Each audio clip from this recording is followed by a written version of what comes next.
وما لنا ألا نتوكل على الله وقد هدانا سبلنا ولنصبرن على ما آذيتمونا وعلى الله فليتوكل المتوكلون. Alhamdulillah, jamaah yang dirahmati oleh Allah Subhanahu wa taala. Setelah beberapa pertemuan yang lalu, kita sudah mengkaji satu persatu sifat atau kriteria hadis-hadis sahih yang dinyatakan oleh Al-Imam Ibnu Shalah di dalam kitab beliau Muqaddimah beliau, atau nama lainnya adalah Ulumul Hadis li Ibnu Shalah. Kita sudah mengkaji bagaimana sanad yang bersambung itu sifatnya bagaimana, cara mengetahuinya bagaimana secara global saja. Kemudian kita sudah mengkaji perawi yang adil itu seperti apa, cara mengetahuinya bagaimana. Kemudian perawi yang dhabit itu apa yang dimaksud, cara mengetahuinya bagaimana, sudah kita pelajari pada pertemuan-pertemuan sebelumnya. Nah, maka malam hari ini insyaallah kita melanjutkan kembali pembacaan kitab Ulumul Hadis li Ibnu Shalah, yang mana beliau di sini menjelaskan tentang makna dari ucapan para ahli hadis, hadza haditsun sahih. Ketika seorang ahli hadis, seorang ulama hadis menyatakan hadza haditsun sahihun, ini adalah hadis yang sahih, apa yang dimaksud oleh mereka. Nah, maka kita baca pernyataan beliau, fahadha huwal hadithul ladzi yuhkamu lahu bis-sihhah bila khilafin baina ahlil hadis. Maka inilah hadis yang kata beliau yang dihukumi sebagai hadis yang sahih bila khilaf, tanpa adanya perbedaan pendapat baina ahlil hadis. Artinya tanpa adanya perbedaan pendapat bahwasanya hadis yang sahih itu kalau kriteria yang 5 ini sudah terpenuhi. Jadi 5 syarat ini yang disepakati oleh ahli hadis.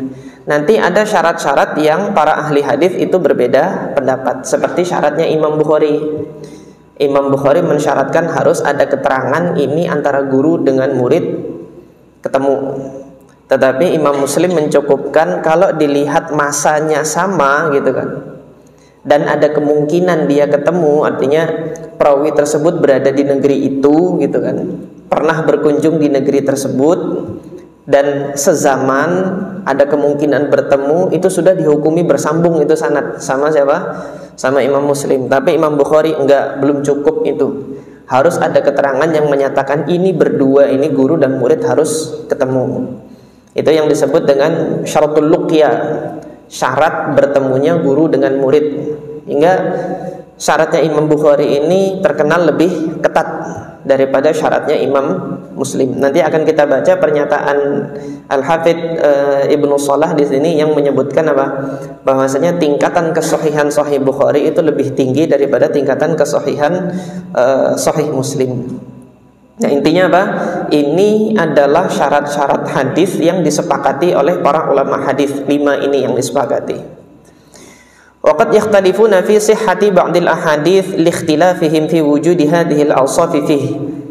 Terkadang para ulama hadis itu nanti berbeda pendapat dalam ijtihad mereka ketika mereka mensahihkan suatu hadis. Kenapa kok bisa berbeda pendapat? Karena perbedaan adanya syarat-syarat ini nanti. Seperti kemarin kita sudah melihat kan, ini hadis kita hukumi syadz, tetapi Syekh Albani menghukumi enggak syadz. Perbedaannya kan dalam apa? Dalam hal penetapan syarat syadz itu, kriteria tidak adanya syadz itu bisa ditetapkan atau tidak di dalam hadis tersebut. Nah, jadi di masing-masing kriteria ini ketika para ulama hadis berbeda pendapat, itu yang mengakibatkan nanti hukum mereka terhadap hadis tersebut juga berbeda.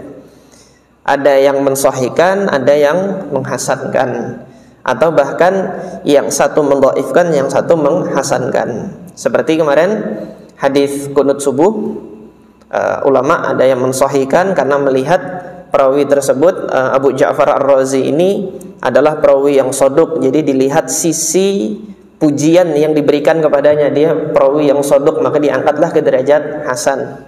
Tetapi nanti yang melihat dia ada sisi jarahnya, ada celaan terhadap dirinya, maka lebih dikedepankan jarahnya hingga hadisnya ditolak. Nah, ini yang menjadikan dinamika dalam ilmu hadis ini. Nanti antum dapati ada perbedaan pendapat para ulama.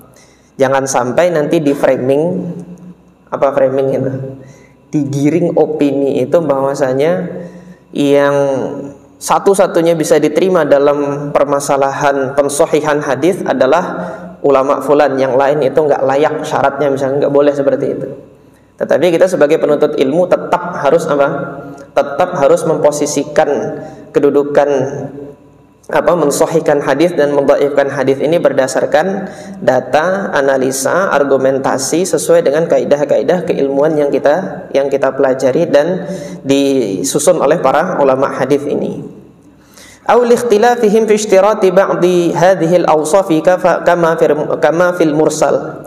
Atau nanti ada pula perbedaan pendapat tentang pensohihan suatu hadis. Itu diakibatkan karena sebagian mensyaratkan syarat tertentu dan sebagian tidak mensyaratkan. Kata beliau, kama fil mursal, sebagaimana di hadis mursal. Hadis mursal itu kan sanadnya tidak bersambung antara tabaqat tabi'in dengan antara tabaqat tabi'in dengan Rasulullah. Permasalahannya seorang tabi'in meriwayatkan dari Rasulullah langsung tanpa menyebutkan sahabat. Para ulama salaf dahulu di kalangan atba'ut tabi'in itu semuanya menerima hadis mursal. Mereka berhujjah untuk pendapat-pendapat fikihnya itu dengan hadis-hadis mursal. Sampai datang masanya Imam Syafi'i yang kemudian mengkritik kembali keberadaan hadis mursal itu. Tidak semua hadis mursal diperbolehkan untuk dijadikan hujjah. Ini terkenal ucapannya Imam Syafi'i, nanti bisa antum dapati di dalam kitab beliau Ar-Risalah. Dalam kitab Risalah beliau nanti, setelah dikritisi oleh Al-Imam Syafi'i tentang kehujjahan hadis mursal itu, barulah kajian-kajian terhadap hadis mursal setelah zamannya Imam Syafi'i itu dimasukkan ke dalam bab ulumul hadis. Ini contoh, nanti pembahasan ini lebih rinci nanti kalau kita sudah sampai pada bab mursal. Wa mata qalu, ketika para ulama hadis itu mengatakan hadza haditsun sahih. Kalau para ulama hadis itu mengatakan ini hadis sahih, fa ma'nahu, maka maknanya adalah apa? Annahu ittasala sanaduhu. Maknanya adalah satu, sanadnya itu bersambung. Ma'asairil awsafil madhkurah, bersamaan dengan kriteria-kriteria lain yang sudah disebutkan tadi. Jadi ada 5 kan kriterianya kemarin. Wa laysa min syartihi an yakuna maqtu'an bihi fi nafsil amri. Bukan disyaratkan, artinya tidak disyaratkan bahwasanya pernyataan hadis sahih ini sudah bisa dipastikan hakikatnya dia memang ada sesuai kenyataan. Artinya tidak disyaratkan demikian. Maka yang dinyatakan oleh Al-Hafidz Ibnu Shalah di sini, para ulama hadis ketika memberikan penilaian sahih itu masih pada taraf ijtihad mereka. Boleh jadi khobarnya itu sendiri nggak benar gitu loh. Tetapi ketika syarat-syarat itu sudah terpenuhi, ya sudah sampaikan ini hadis sahih. Tetapi kepastian bahwasanya ini memang benar-benar sahih itu belum. Ada kemungkinan dia tidak sahih, tapi kemungkinan itu kecil gitu. Nah, pernyataan Al-Hafidz Ibnu Shalah inilah yang kemudian oleh Al-Hafidz Al-Iraqi itu dijadikan dalam satu bait untuk dihafal. Bagi para pembelajar hadis itu nanti menghafal bait Alfiyah Iraqi itu.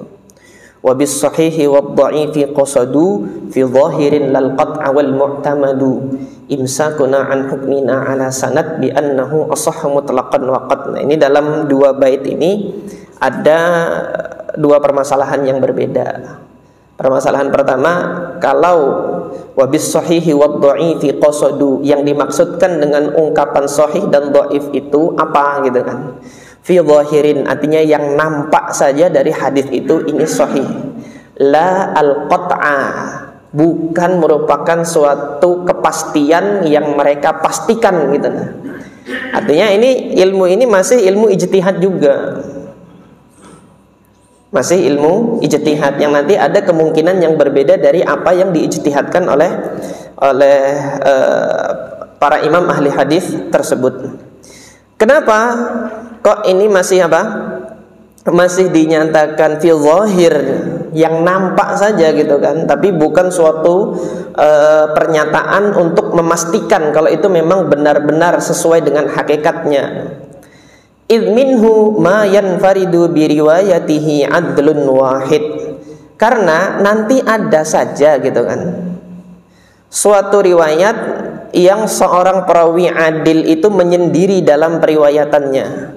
Walaysa minal akhbar allati ajma'atil ummatu ala talaqqiha bil qabul, dan hadis tersebut, khobar tersebut bukanlah khobar yang termasuk di antara khobar yang disepakati oleh umat untuk diterima. Bahkan maksudnya di sini apa? Bahkan ini kan belum ada keterangan generasi awal itu menerima khobar tersebut untuk diamalkan. Inilah yang akan kita bahas contohnya malam hari ini. Contoh hadis yang sanadnya itu sahih, perawi-perawinya itu terpenuhi keadilannya, dhabitnya, meskipun nanti dhabitnya kurang nanti ya, dan umat belum sepakat untuk menerimanya, untuk diamalkan. Baik. Kita lihat ini hadis diriwayatkan oleh Al-Imam Ibnu Khuzaimah di dalam sahihnya. Artinya Imam Ibnu Khuzaimah sudah menghukumi ini hadis sahih, gitu kan. Kata Al-Imam Ibnu Khuzaimah, qala haddatsana Ahmad ibnu Abdullah ibni Abdurrahim Al-Barqi. Ini gurunya Imam Ibnu Khuzaimah di saya belum dapati tempatnya ini. Al-Barqi ini di mana? Saya belum mendapati negerinya di mana. Kemudian gurunya yang kedua Imam Abu Bakar Ibnu Khuzaimah juga meriwayatkan dari Ismail Ibn Ishaq Al-Kufi. Nah, ini perawi di Kufah, sakanal Fustat. Dari Kufah pindah ke Fustat di Mesir. Dari sini ketahuan bahwasanya Imam Abu Bakar Ibn Khuzaimah itu mengambil hadis ini di Mesir. Karena memang perjalanan rihlahnya Imam Ibn Khuzaimah itu dari Naisabur, asal beliau di Naisabur di Khurasan, pergi ke Mesir. Di Mesir itu beliau nanti bertemu dengan Imam Ismail Al-Muzani. Ismail Al-Muzani ini muridnya Imam Syafi'i. Dari situlah fikihnya Imam Ibn Khuzaimah itu beliau ambil dari madrasah madhab Syafi'i. Qala, kedua-dua gurunya ini mengatakan haddatsana Ibn Abi Maryam, Sa'id Ibn Abi Maryam, Mesir. Nanti kita lihat datanya setelah ini. Qala akhbarana Yahya Ibn Ayyub Al-Ghafiqi Al-Misri qala haddatsani Umar Ibn Ghaziyata qala sami'tu Aban Nadhr yaqulu sami'tu Urwah Ibn Zubair yaqul qalat Aisyatu. Nah, dari Aisyah radhiyallahu anha, zaujin Nabi sallallahu alaihi wasallam. Qala faqadtu Rasulullah sallallahu alaihi wasallam wa kana ma'i ala firashi. Aku kehilangan Rasulullah sallallahu alaihi wasallam di suatu malam. Padahal beliau bersamaku di tempat tidur gitu.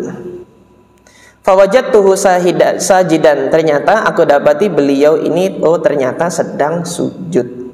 Rason akibaihi, dengan keadaan beliau merapatkan kedua kakinya. Mustaqbilan bi atrafi asabi'ihi al-qiblata, menghadapkan jari jemarinya itu ke arah kiblat. Fasami'tuhu yaqul, aku mendengar beliau mengucapkan a'udzu biridhaka min sakhatika wa bi'afwika min 'uqubatika wa bika minka uthni 'alaika la ablughu kullama fika. Itu yang Rasulullah ucapkan ketika sujud dan didengar oleh Aisyah radhiyallahu anha. Falamman sarafa, ketika sudah selesai salat, Rasulullah mengatakan kepada Aisyah, ya Aisyah, akhadhaki syaitanuk. Wahai Aisyah, apa setanmu itu sudah menguasai dirimu? Maksudnya apa di sini kan ketika kehilangan Rasulullah di suatu malam, kecurigaan seorang istri itu apa? Ini nanti datang ke istri yang lain kah gitu loh. Nah, pada saat itu terjadi, ini setan sedang menguasai dirimu kah? Setanmu sedang menguasai dirimu kah gitu kan. Faqalat ammalaka syaitan.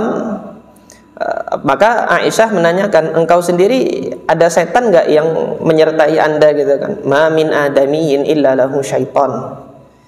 Tidaklah seorang anak cucu Adam itu kecuali bersamanya itu ada setan, ada jinnya bersama dengan mereka. Ini yang kemudian dikatakan jin qarin, itu disebut dengan jin qarin. Faqultu anta ya Rasulullah, engkau sendiri wahai Rasulullah ada enggak?